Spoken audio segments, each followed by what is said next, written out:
Hello and welcome back to the Villa View for another video backed by Ladbrokes, and I'm going to be talking about an issue that's been bugging me recently, and it is how we are stifling the most creative players in our side. Let's get into it. So over the past few weeks the form has dropped dramatically. It's tailed off, which was to be expected considering that there was no hope of us making the playoffs anymore, but I expected a lot more recently, and so did many fans, in terms of the way we've been playing, the players that have been utilised, and just in general the results that we've got. Now, a few months ago me and Dan did a video where we talked about how we're happy to win ugly and how to get points on the board that way, but so recently, after those run of form where the likes of Conor Horan were getting involved in the game, the likes of Henry Lansbury were, and Jonathan Codger was on form, we looked a good side then, and I was quite happy for us to sit back deep and defend as long as we hit them on the break well, which is what we did well against the likes of Sheffield Wednesday to win so comfortably. I'd like us to have more of the ball and play a more attacking style, but when you're winning 6 out of 7 games, it's not to be snuffed at. You can have no complaints as far as I'm concerned. Since then,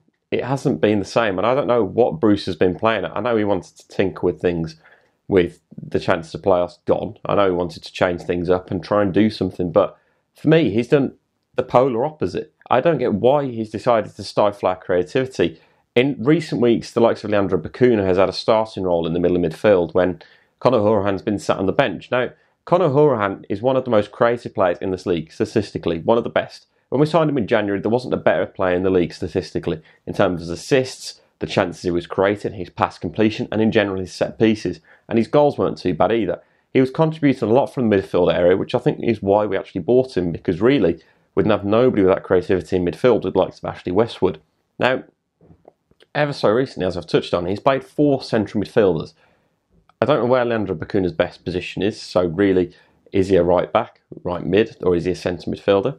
I don't know exactly, but Bruce clearly doesn't know that either, the way he's been playing him. Recently, we've been playing the 4 of them. I don't understand why, for the life of me, we decided to do this, because we saw in particular against Norwich at home, Conor Horan was put on the left-hand side. Now, he's a great left foot. He's got a wizard of a left foot, but he hasn't got the pace to be able to be a left winger, for one. And 2, he hasn't got the sort of link-up play that's needed there, because he is naturally a number 10 player, a player that sits in the hole, that creates chances and drives the ball forward from a more central role. It was useless playing him at left mid, and Bruce has persisted with this. Why would you play one of, if not the best player in the Championship, at left mid, out of position? I don't understand it, and you have to question Bruce's tactics for me, because he's stifled these players. He hasn't allowed them to do what they do best, and then in the same vein as that, Henry Lansbury is another example of this. We saw in his opening games, especially against Sheffield Wednesday, his passing dimension is something we've not had for some time with the likes of Ashley Westwood. He can pass a lot better than anyone we've had in that team for some time, yet recently his passing's been all over the place, and I don't quite get where it's actually come from, that it's come to this point where he's not playing the same as he has been. Now, obviously this is an issue that Bruce needs to address in the summer tactically, because you have to look at what system you're going to play with those midfielders. There's got to be a way where you have Henry Lansbury in that midfield, you have Conor Horan in the midfield, and you have Milijednak as that sitting player, because we've proven that without Milijednak, we look weak and open at the back, and defensively we need Milijednak in that side to break up play and distribute and go from there. Now, for me, logically, the way you play the system is you go with the 4-3-3 system, whereby you've got a central defensive midfielder sitting in it. So you've got your back 4, you've got Milijednak, then in front of that you've got Conor Horan on the left and Henry Lansbury on the right. Then further forward from that, you've got Jonathan Codger up front. Then you use the wingers that we've got in Albert Adoma, who's a naturally right winger, and then Jack Grealish, who can naturally play on the left-hand side. Now, I don't get why, for any stretch of the imagination, we're choosing to stifle this creativity. And I think this is an issue overall, though, because the fans have got on Jack Grealish's back quite a lot. And I saw some of your tweets that have come in mentioning this. Dan, in particular, picked up on this, that fans have been slating Jack Grealish recently. Now, for me, I think that's out of order, because yes, he hasn't been great, but really that's Steve Bruce's fault for me. We've been pushing that far back. We've been in our final third so much defensively, where we've sat that deep.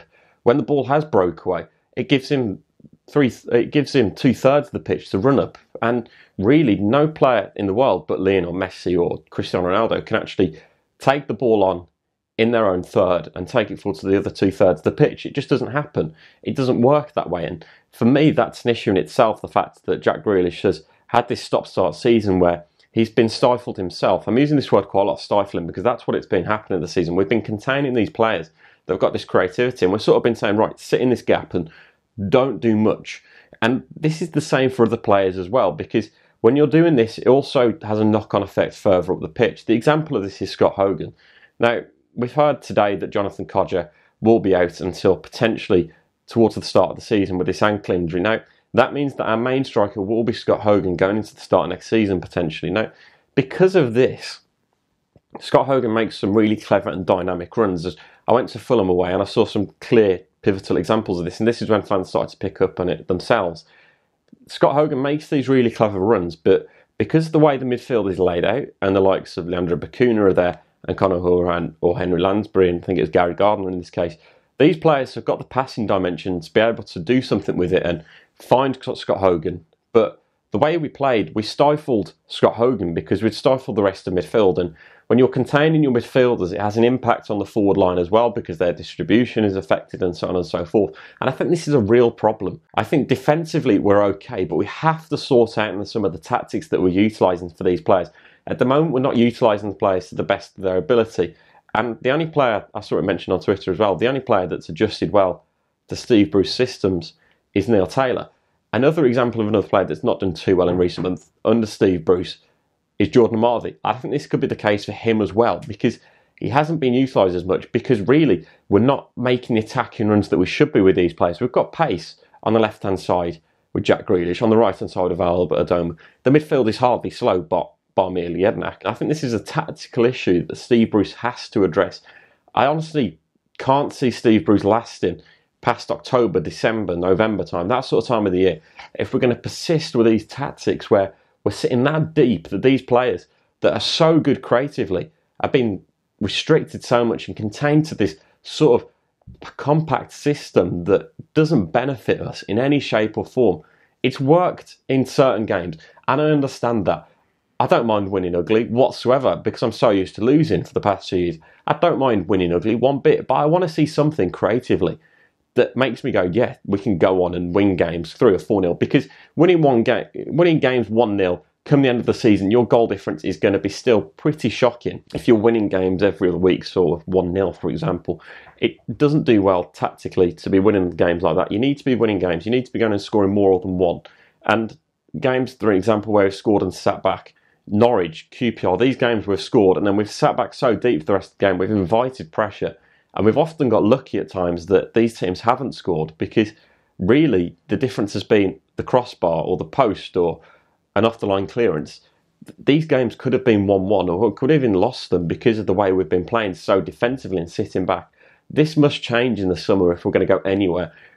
It's a real reality check for me recently because before I backed Steve Bruce, and I still 100% do back him because I'll always do that with whoever's in charge, I'll always back them. But really, he needs to take a look at himself. He's been saying in the past few weeks in his press conferences about the idea that how this is the worst performance we've had in however long. But really, it's his problem that he needs to sort. Attackingly, we've been diabolical this season. Genuinely, Jonathan Codger's been the difference between mid-table mediocrity and relegation.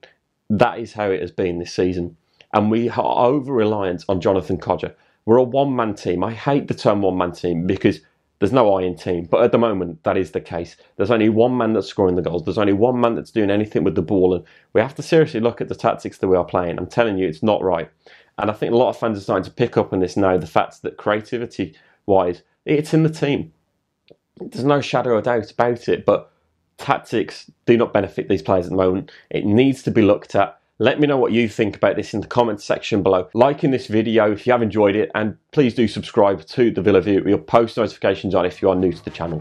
If you enjoyed that video, why not watch another one? Click the video choices on screen now to go and watch them in full. And don't forget to subscribe. Click on our logo there on the left and press subscribe. Easy.